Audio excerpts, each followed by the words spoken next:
Hey, welcome back to the channel. This is a video about trying to spend a night at anchor, and I didn't manage to spend the whole night. I had to abort around midnight after the anchor dragged. We're headed to the yellow circle there called Pilsey Island from the green circle, which is Chichester Marina. All of this is within the beautiful Chichester Harbour. Here's a bit of a zoomed out chart just for those of you not familiar with the area. Bottom left is the Isle of Wight, and then top left you've got Gosport, which is around Portsmouth, and then moving to the right Hayling Island, etc. Pilsey Island is one of the anchorages that you're welcome to stay at in Chichester Harbour. You can see on my chart program there's some anchors marking the place to drop your hook, and it's the first time anchoring on this boat that I bought, and so I wanted to aim for this point here, which is about 2 meters of water. You can see those contour lines show that it shallows very rapidly to the left, so it's going to be a bit tricky because I don't want to end up in one of those deep pools. I'm already worried about anchor chain, and I should be, because it turns out I don't have enough. I've only got 25 meters on this boat, and I really need 50. Here's the chart data for the day. Lows about 1.2, highs 4.2, while I'm going to be spending the night there. That means if I anchor in 2 meters of water, I should have 3 meters of water. My boat needs about 1.2, so I've got 1.5 meters spare. I could go shallower, but you saw those contour lines are very strong, so it's going to be really hard to anchor in shallower water. The weather was absolutely perfect, nice and cold, this being at the end of December between Christmas and New Year, but very light winds, and also the winds were coming from the west over Pilsey Island. I did a good lockout of Chichester Marina. I've done a longer video of this in real time if you're interested, but here I'm going at times 50 or so, just to try and get through this and show you. Between here and Pilsey, you need to follow all of the Chichester channels, which are through places where boats are moored. So there's a channel between the boats, but you'll see, I want you to see that it's quite narrow, partly because I want you to see what I had to come back at midnight in the dark when these boats aren't lit and the buoys aren't lit.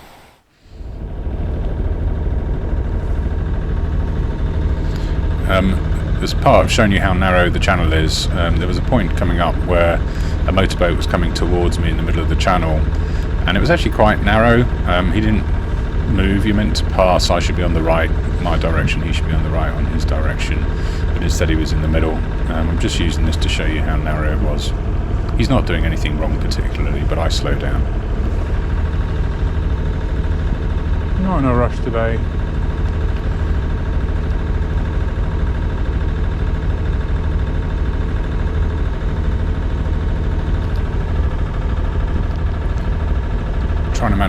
Try to imagine this in pitch black, with no lights. I fortunately have a very strong torch that I was waving to the left and right, picking up the boats as I came through the channel. But it was a little bit scary, to be honest. I just had to have my wits about me. When I was coming the other way, a lot earlier than I thought, I planned to come back about 10 AM What's to this fella midday. doing on my side of the channel? Oh well. Number one job is avoid accidents, so after this red boat I'll tuck in. Yeah, there's all sorts of rules called coal regs for how you operate a boat around the world. They're all the same, unless you get into some local variations. But the number one rule is avoid accidents. So it's not like you say, I'm going to stand on and stay here in the channel. For all I know, the boat coming towards me didn't see me. So like number one rule is do what you can to avoid accidents, and that's why I decided to slow down. And I'm already very close to these moored boats. Look at this one. I can't go any further out of his way, but what I can do is just tuck in a little bit in this gap before the next boat.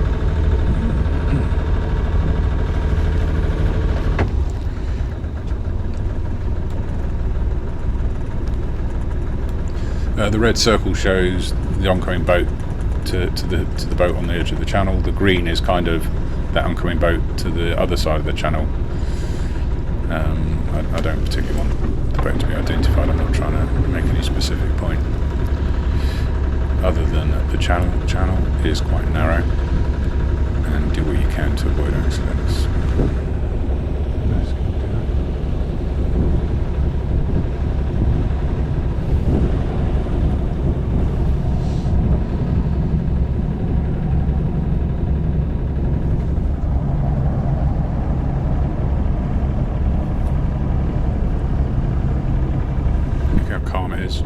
I did have my navigation lights on because it was quite misty. You'll see a bit more of that in a minute.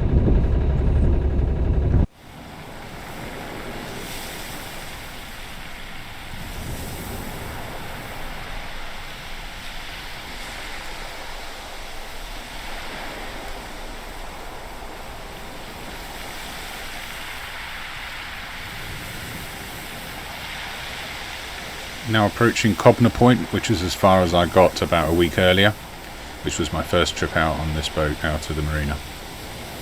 So now we're headed into unknown territory for me. Look how misty it is.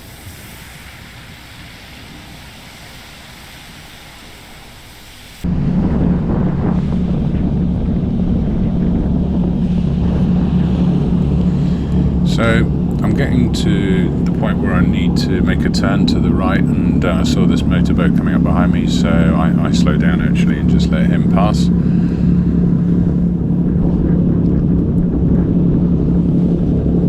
When you're on a boat, you can pass either side. That's absolutely fine.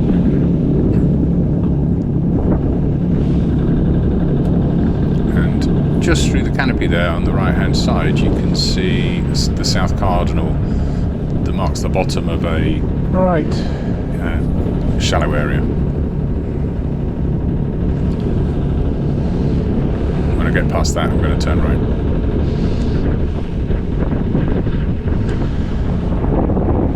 So we can go.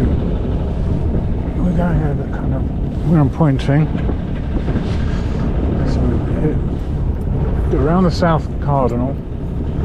We'll go to the right of the port can. But we then tuck in before the next port can. I'll speed this bit up.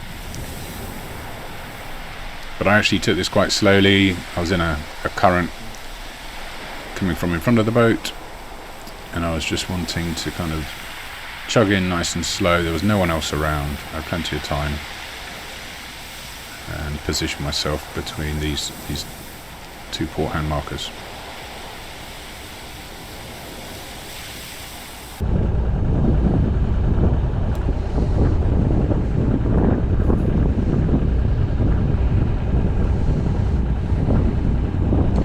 Right, let's get ready to do it. Coming out of that deep bit of mooring, a deep bit of anchoring there, 5.4, 5.3, 5.2, 5.1. So we're now entering the bit of flat seabed that I was hoping for.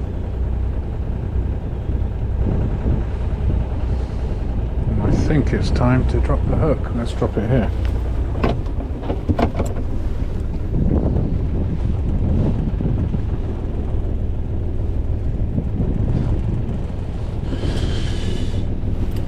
First time solo anchoring, not an easy thing to do, especially with this current.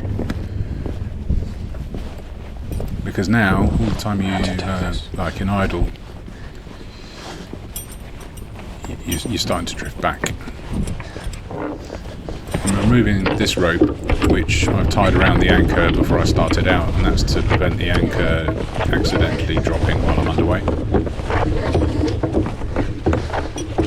So it looks like I'm still going forward with current going past the boat, but that's just current. It's not my speed.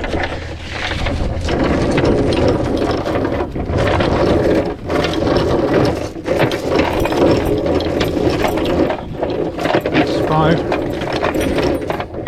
There's the red marker, some paint I put on the anchor at 5 meters. It's actually at 6.5 because I added to the first mark the depth, the height between the anchor roll bar there and where the water is. So that's a genuine 10 metres below waterline.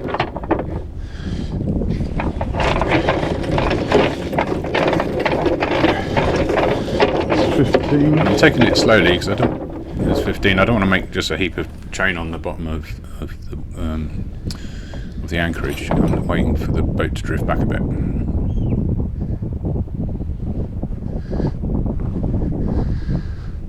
I felt it run. It's running again. So you're just waiting for the anchor to get a hold. That might be okay.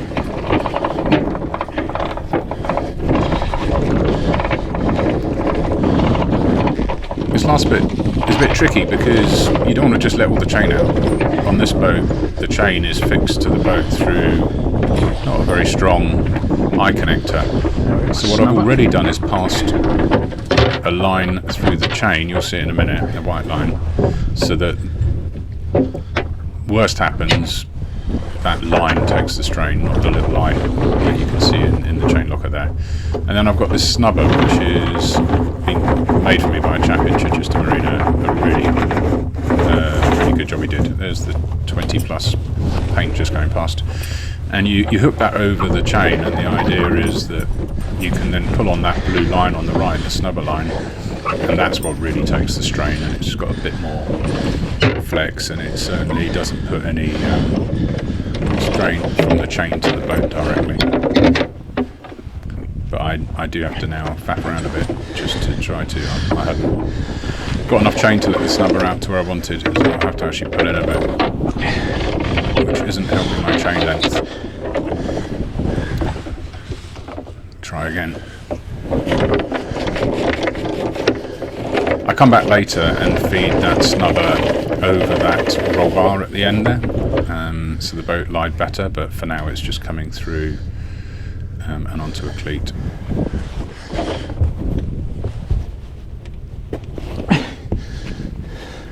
See, I've let all the snubber out at the moment, but actually that means the snubber's connected to the chain under the water, so I can't keep a good eye on it, so I pull it in a bit.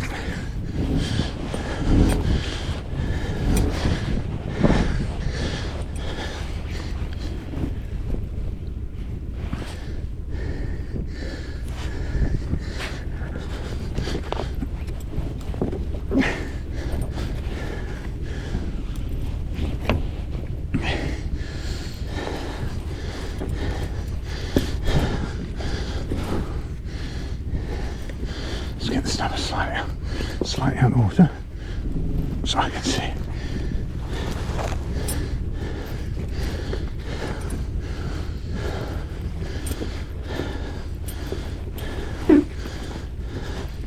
This will be so much easier when I'm not on my own. And my wife can, for example, just be on the engine, just keep her ahead every now and again. So I can really drop the anchor where I want, whereas there's quite a lot of uncertainty in what I've done here. That time between going into neutral and then heading up forward. Did the boat slow down? Did it stop? Did it start going backwards because of the current? I don't really know, and you can't judge it very well. You can obviously look at the shore, but it's quite hectic up there. Now let's see if it was worth it. We'll do an anchor test and check the depths on the chart.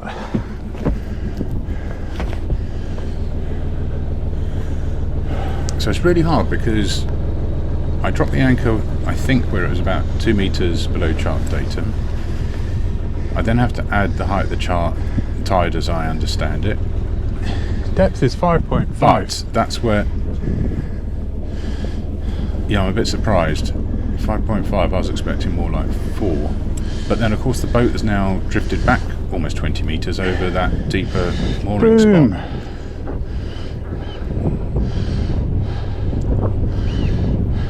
So looking at where Navionics says I am and adding the length of the chain, I think I'm where I wanted to be.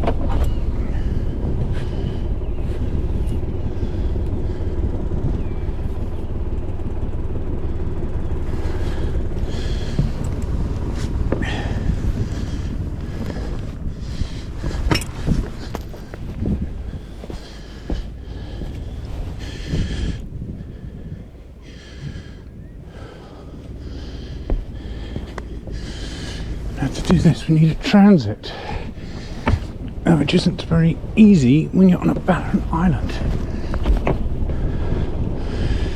So a transit would normally be like 2 posts, one behind the other, Okay, so you can keep an eye on them and see whether you're moving. Increasing the reverse revs.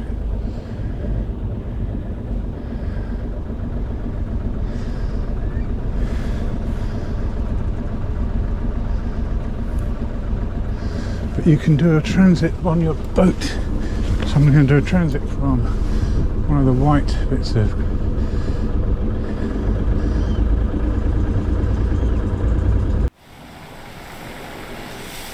see there's some white string over the Sampaguita canvas, so I use that against a bush and it looks okay. I do spend a lot of time, and you wouldn't want to see this in real time, faffing around thinking, am I in a good place, am I not?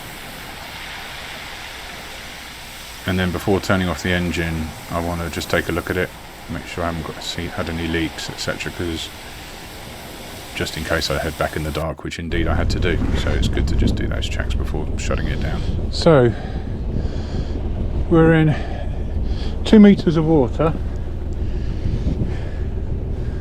at chart datum, below chart datum, so we, and there's more than a metre of tide, so that gives us 3. The tide's going out at the moment, so it's coming down here. There's a slight breeze coming off the island, so at the moment the tide's winning, and look, right now 6 meters, even though we're so close. Look at those birds.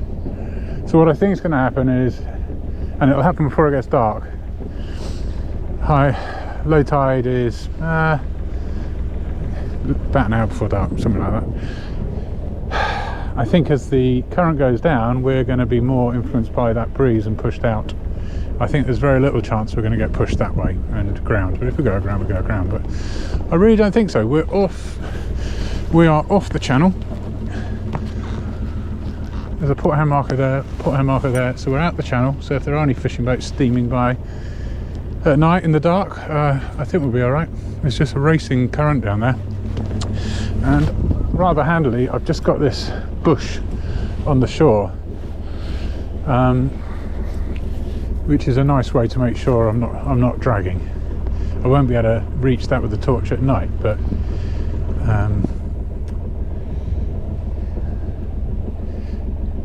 while we're in this position, and then presumably as the tide then swings around and we head up, we'll swing the other way towards that port hand can, then we'll see that bush downstream, and then hopefully the anchor will hold when we're 180 degrees. So let me just video this.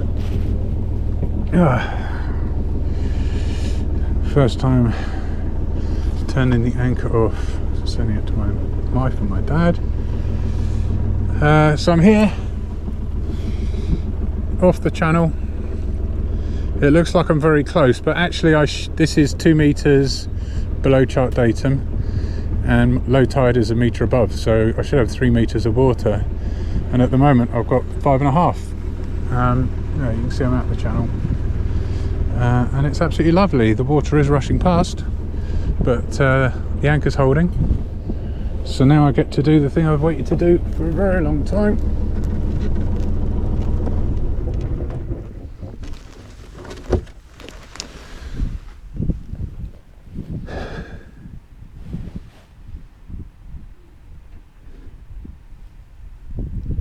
The silence was deafening. It was absolutely beautiful.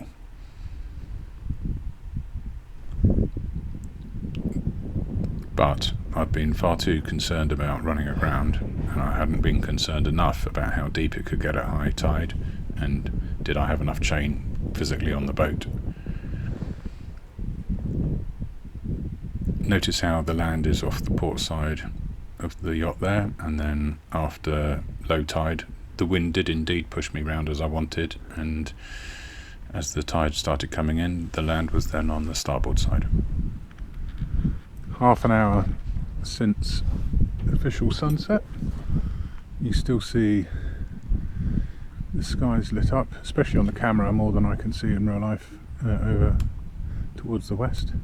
The tide has definitely turned. Water's getting deeper, I can see that on the instruments. So the only thing I want to keep an eye on is, I thought it would be a bit shallower where I was, even though look how close I am to the shore still. So I only went down to 3 meters, it's now 3.2, but that means it might go up to 6 at high tide, about 10 o'clock tonight, and I only had about 20 few meters of chain to put out, so I'm on about I'm probably on 4 times scope, if I'm lucky, which is the minimum I would want. So I really do need to buy some more chain, twice as much as I've got, I think. So I've got choices. So what I'll do, I'm going to relax, enjoy this beautiful get dark time, put the kettle on, make a pot of tea with a thermos so I don't have to boil kettles in the middle of the night, but I've got a hot drink if I want it, and then settle into some below decks on my laptop, which I've downloaded, believe it or not. Hope there's no boat sinking in that. And high tide's at 10, so I'm probably going to come up on deck just to see how things are between 9 and half 10. Just see if the boat swings around again, and make sure nothing drags, given it's my first time. But so far, this is marvellous.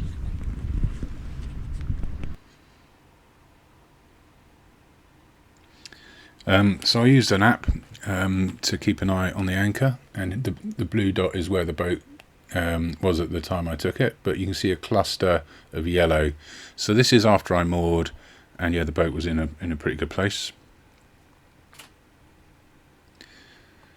Nice tight cluster the anchor was holding. It's called Zenkou is the name of this app, in case anyone wants to use it. You can set up an alarm, which is that 50-meter line. This is later now, and you can see that the boat has fully swung round and is now actually pointing the other way. So the land is now on the starboard side around the time I took that last video. And this is what I then found at something like 10:30 at night.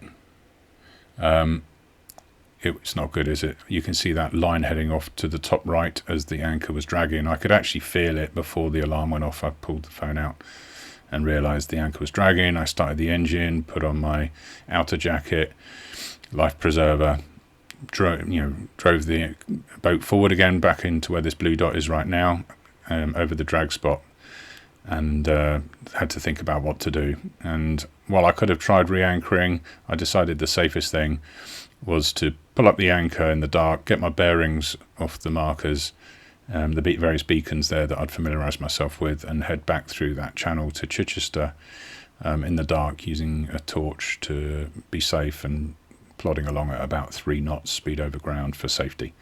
So I'm going to buy 50 metres of chain, go back and do it again properly. Thanks for watching.